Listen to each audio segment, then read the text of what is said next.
पे आप देखोगे मिनिस्टर ऑफ कॉमर्स है, यहाँ पर कह रहे हैं कि रिसेंटली हमने एक्सपीरियंस किया है highest ever merchandise exports, highest ever foreign direct investment inflow. ये भी आपने सुना होगा कि हाल ही में एफडीआई हाईएस्ट एवर आई है इंडिया में in a financial year at $81.72 billion.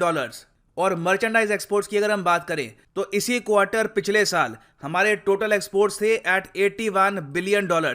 ये अब 18% बढ़ के हो चुके हैं इस क्वार्टर में $95 बिलियन। अब यहाँ पे आप कहोगे वेट, हम यहाँ पे फाइनेंशियल ईयर की बात नहीं कर रहे, एक पर्टिकुलर क्वार्टर की बात कर रहे हैं। तो देखो यहाँ पे आपको समझना होगा, हम यहाँ पे बात कर रहे हैं फर्स्ट क्वार्टर की। भारत में जो फाइनेंशियल ईयर है ये स्टार्ट कब होता है? ये स्टार्ट होता है मार्च के बाद। तो अभी अप्रैल से लेकर अप्रैल मई जून, ये जो 3 महीने हैं ये हो गया हमारा फर्स्ट क्वार्टर। फिर यहाँ पे जुलाई अगस्त सितंबर ये होगा सेकेंड क्वार्टर। फिर अक्टूबर नवंबर दिसंबर ये होगा थर्ड क्वार्टर। फिर 2022 का जो जनवरी फरवरी और मार्च होगा ये होगा फोर्थ क्वार्टर।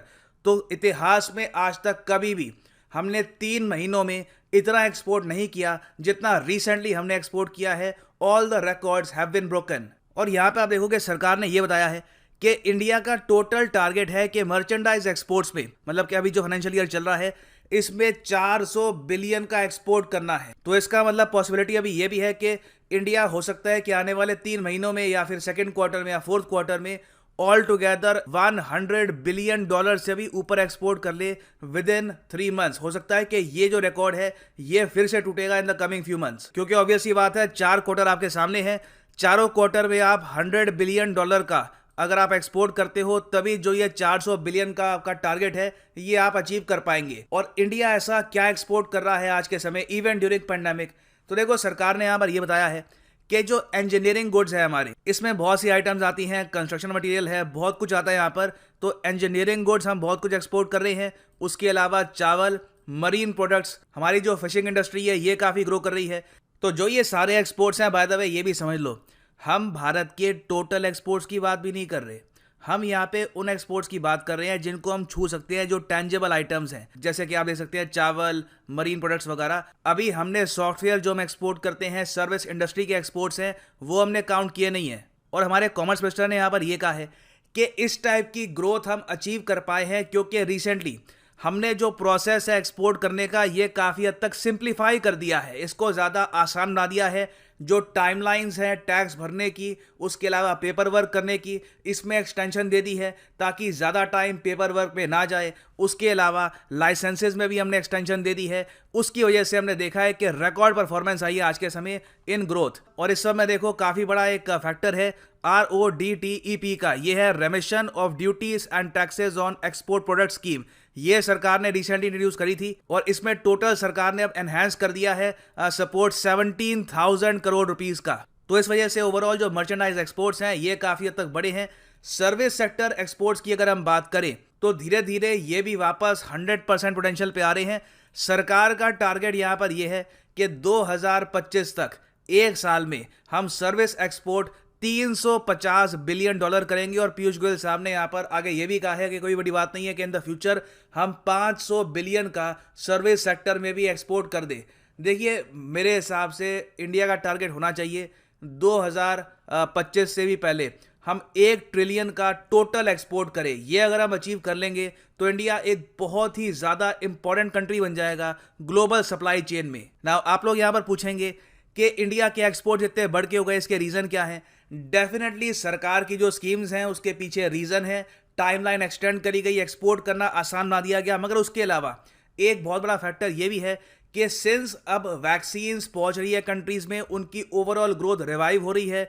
कई देश है यूरोप के, उसके अलावा यूएस खुद, इनकी इकोनॉमी फिर से ओपन हो रही है। तो ये अब ज़्यादा कंज्यूम कर रहे हैं, इनको ज़्यादा इंपोर्ट सभी के लिए चाहिए। तो इसलिए ना सिर्फ भारत, इवन पाकिस्तान को आप अगर देखोगे तो रिसेंटली इन्होंने एक फाइनेंशियल ईयर में हाईएस्ट एवर एक्सपोर्ट्स विटनेस किए हैं। हालांकि इनके टोटल एक्सपोर्ट्स काफ़ी कम होते हैं, रफली $25.3 बिलियन एक्सपोर्ट्स होते हैं इनके इन जस्ट 1 फाइनेंशियल ईयर। इसके कंपैरिजन में हमारा एक क्वार्टर होता है करीब $95 बिलियन का, मगर फिर भी इनके भी एक्सपोर्ट्स काफ़ी हद तक बड़े हैं। और इस बात को ये लोग भी सेलिब्रेट कर रहे हैं। यहाँ पे आप देखोगे पाकिस्तान में जो रूलिंग पार्टी है इमरान खान की पार्टी, ये लोग यहाँ पर कह रहे हैं कि रिकॉर्ड एक्सपोर्ट हुए हैं पाकिस्तान के। तो कई देश है आज के समय वो अचानक से अपने एक्सपोर्ट में एक स्पाइक देख रहे हैं, रिकॉर्ड्स बनाए जा रहे हैं। और भारत के लिए अच्छी बात यह है कि हो सकता है कि ये एक्सपोर्ट्स ऑल टुगेदर हमारी इकोनॉमी को बचा ले, क्योंकि इंडिया में अभी भी कई जगह है जहाँ पे लॉकडाउन लगा हुआ है, सप्लाई चेन में डिसरप्शन है, इंटरनल डिमांड अभी हमारी उतनी है नहीं जितनी थी। तो ऐसे टाइम में अगर हम एक्सपोर्ट कर पाते हैं तो इससे हमारी जो इंडस्ट्री है इसको काफ़ी सारा मिलेगा। और एक और इंटरेस्टिंग पॉइंट मैं आपको ये बताता हूँ कि सबसे ज़्यादा एक्सपोर्ट किस कंट्री को जा रहा है हमारा, ये जा रहा है यूएसए को। मगर जो टॉप 5 कंट्रीज़ हैं हमारी एक्सपोर्ट डेस्टिनेशन की, इसमें एक नया कंट्री ऐड हो चुका है, ये है Bangladesh. Bangladesh in recent months ये बना है हमारा number 4 most important export destination. Number 1 पे तो यूएस है, फिर चाइना है, फिर यूएई, उसके बाद नंबर आता है बांग्लादेश का। देखिए मैं आपको ये बता देता हूँ, अगर साउथ एशिया को हम प्रॉपरली कनेक्ट कर दें, जिस तरीके से आज के समय इंडिया बांग्लादेश कनेक्टेड है through railway, through road, properly हम ट्रेड कर पा रहे हैं, तो दोनों कंट्रीज़ को इससे फ़ायदा होता है। अगर इमरान खान भी अपनी जिद छोड़ दें कश्मीर को लेकर और एक ब्रॉडर विजन के बारे में सोचे, भविष्य के बारे में सोचे, जो वो कहते हैं कि सो कॉल्ड गुर्बत मिटानी है, उसके लिए बेस्ट तरीका यह है कि फाइनली इंडिया के साथ ट्रेड फिर से स्टार्ट करे, क्योंकि इंडिया के साथ ट्रेड रोककर कश्मीर नहीं मिलेगा, इंडियन ट्रेडर्स को भी नुकसान होगा, पाकिस्तानी ट्रेडर्स को भी नुकसान होगा। तो आई थिंक कोई बड़ी बात नहीं है कि अगर इंडिया और पाकिस्तान का ट्रेड रिवाइव होता है तो इन द फ्यूचर पाकिस्तान भी टॉप 10 जो हमारे एक्सपोर्ट डेस्टिनेशन है इसमें आ सकता है। और इस सब के अलावा एक और इंटरेस्टिंग बात यह भी है कि रिसेंटली चाइना बन चुका है हमारा सेकेंड लार्जेस्ट एक्सपोर्ट डेस्टिनेशन।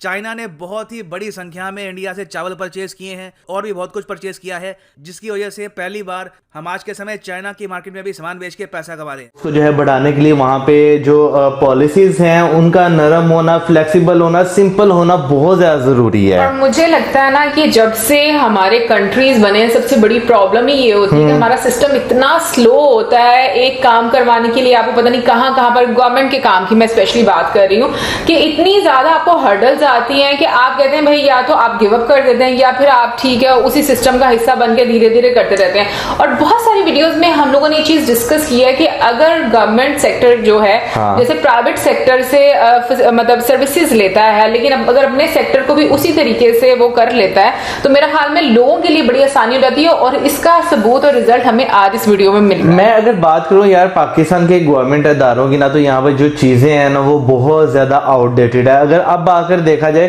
2021 में आकर जो है रिकॉर्ड ज्यादातर जो है कंप्यूटराइज किए जा रहे हैं, उन्हें यानी कि डाटा जो है वो आप सर्वर्स पर भेज रहे हैं। यानी कि इतने अरसा गुजरने के बाद कितनी देर हो गई, हम बचपन से कंप्यूटर यूज करते आ रहे हैं। हाँ। तो देखा जाए तो पॉलिसीज को चेंज करने में एक जो है वो कहते हैं ना मोस्ट फेवरेबल एटमॉस्फेयर पैदा करने में बहुत लंबा टाइम हम लगाते हैं। वैसे एक चीज से मैं एग्री करूंगी, बाकी में अभी किसी गवर्नमेंट बिल्डिंग में चली जाओ ना आप, मतलब के काम करवाना हो कोई भी, तो आपको लगता है पता नहीं आप कौन से टाइम में आ गए हो, अजीब सी वाइब्स आती हैं। एनीवे इस पैंडेमिक में मैं कहूंगी कि ये एक रिकॉर्ड बनाना और वो भी फर्स्ट क्वार्टर में, ये वाकई में एक अचीवमेंट है।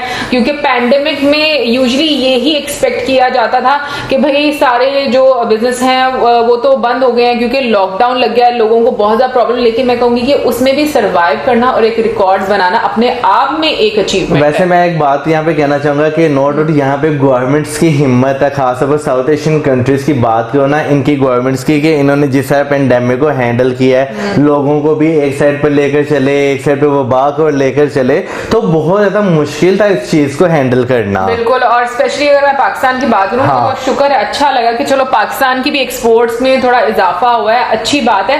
बट कहीं ना कहीं पर मेरा फिर भी एक स्टैंड यही रहता है कि वाकई में दोनों कंट्रीज के बीच में ट्रेडिंग होनी चाहिए, क्योंकि पहले भी हम लोग ये बात कह चुके हैं कि पाकिस्तान में कोई ऐसी चीज नहीं है। अगर फैब्रिक की बात कर लूं, ज्वेलरी की बात कर लूं, क्योंकि मेरा ज्यादा इंटरेस्ट इनमें होता है, मेरा तो हाँ परफ्यूम्स की बात कर लें तो क्या होता है कि वो सब इंडिया से आ रही है, लेकिन क्या है वाई डिफरेंट कंट्रीज, ठीक है ना, लेकिन क्या प्राइसेस हाई होती जा रही हैं। अगर आपकी डायरेक्ट ट्रेड हो, एक दूसरे के साथ बातचीत हो, तो लोगों को फायदा होगा, आपके अपने लोगों को फायदा होगा। और मुझे ये नहीं समझ में आती कि अपने लोगों का फायदा क्यों नहीं देख। और हम ये भी नहीं कह सकते कि भाई इंडिया पाकिस्तान बहुत दूर दूर है, हाँ। या बीच में कोई इंफ्रास्ट्रक्चर नहीं है। अगर देखा जाए तो जितने भी मींस ऑफ ट्रांसपोर्ट है है ना सबसे इंडिया पाकिस्तान कनेक्ट है, बेशक वो सी पोर्ट से की जाए बात, बेशक वो रेलवे से की जाए, बेशक वो बाय रोड की जाए, बाय एयर की जाए, हर तरह की असेस है। लेकिन उसके बावजूद नो डाउट हुक्मरान एक बेंच पर नहीं बैठते, बातचीत नहीं करते एक दूसरे के साथ, और पिसती फिर कौन है? बेचारी गरीब अवाम। लेकिन इस टाइम पर हम लोग ज्यादा पिस रहे हैं ना। मुझे लगता है कि देखो मोड्स ऑफ ट्रांसपोर्टेशन हर जगह पर हमारे साथ है, कनेक्टिविटी हम लोग बहुत आसानी से रख सकते हैं।